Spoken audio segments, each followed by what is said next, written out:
तो दोस्तों आज हम बात करेंगे एक छोटे 4 साल के बच्चे के बारे में जो काफी तकलीफें झेल रहा था। उसकी नाक हमेशा बंद रहती है, रात को ढंग से सो नहीं पाता है, करवटें बदलता रहता है रात को सोते समय, बार बार मुंह खोल के सोता है, मुंह से राल टपकती है, दांत रगड़ता है और पूरे बिस्तर पे घूमता रहता है। कई बार सोते सोते उठ के भी बैठ जाता है। कई बार ऐसा भी होता है कि ये बच्चा उल्टा होके सोता है पेट के बल। तो इसको हमने शंका जगी कहीं इसकी नाक ब्लॉक तो नहीं है। बाहर से देखने पे नाक बिल्कुल नॉर्मल लग रही थी, बस हल्की सी सीधी तरफ को हड्डी टेढ़ी लग रही थी, बट इतनी थोड़ी टेढ़ी हड्डी की वजह से इतनी ज्यादा तकलीफें बच्चे को नहीं हो सकती। इस बच्चे को बार बार इन्फेक्शन भी हो रहा था, जिस कारण इसको बार बार कान में भी दर्द था, जिस कारण हमारे को लगा कहीं इसके नाक के पीछे को मांस तो नहीं है, जिन्हें एडेनोइड्स कहते हैं। तो इसको कंफर्म करने के लिए हमने नाक के अंदर दूरबीन डाल के एक इन्वेस्टिगेशन करी, जिसे हम डायग्नोस्टिक नेजल एंडोस्कोपी कहते हैं। इसमें एक दूरबीन जो काफी पतली होती है, बच्चों के लिए एक अलग दूरबीन आती है जो काफी पतली होती है, उसको डाला हमने नाक में। तो अब देखते हैं नाक अंदर से कैसी दिखी इस बच्चे की। आप देख सकते हैं कि जो सीधी तरफ में ये मांस है इसे हम कहते हैं लेफ्ट इंफीरियर टर्मिनेट, और ये जो बीच में इस तरफ को उल्टे हाथ पे जो मांस है उसे हम कहते हैं नाक के बीच की हड्डी यानी सेप्टम। सेप्टम वो चीज है जो हमारी नाक को 2 हिस्सों में डिवाइड करती है, right and left nasal cavities में। अभी इस समय हम लेफ्ट नेजल कैविटी में है। अब अपनी दूरबीन को और अंदर की तरफ अगर लेके जाते हैं एंडोस्कोप को, तो पीछे हमारे को एक मांस दिख रहा है जिसे कहते हैं एडेनोइड्स। ये मांस नाक के पीछे के जो हिस्सा है जिसे हम नेसोफैरिंक्स कहते हैं,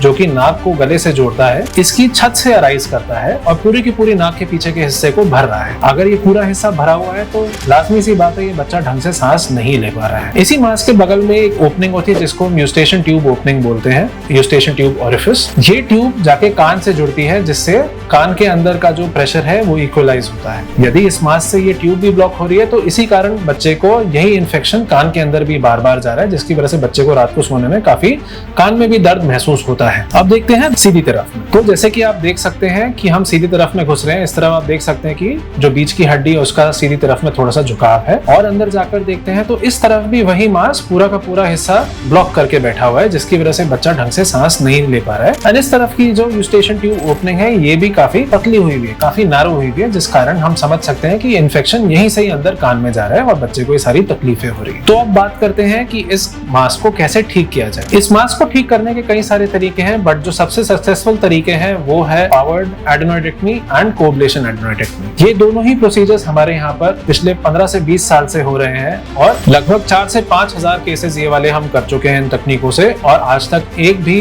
रिकरेंस के साथ नहीं आया है। चाहे बच्चा 1.5 महीने का हो, चाहे बच्चा 1 साल का हो, चाहे बच्चा 10 साल का हो, यदि उसको इस ऑपरेशन की जरूरत है, यदि उसको तकलीफ हो रही है इन ऐसे मांस से, तो उस मांस को हटाना जरूरी है, स्पेशली अगर वो दवाई से नीचे नहीं बैठ रहा है। तो स्लीप क्वालिटी काफी ज्यादा इंप्रूव हो जाती है एंड इन्फेक्शन का रेट ड्रास्टिकली ड्रॉप हो जाता है ऑपरेशन के बाद। यदि आपके बच्चे को भी ऐसी कोई समस्या है तो हमसे जरूर संपर्क करें। यदि आपको इसके बारे में कोई क्वेश्चन पूछने हैं तो हमारे नीचे दिए गए कमेंट बॉक्स में आप उसके बारे में लिखें और इसका जल्दी आपको उत्तर दिया जाएगा।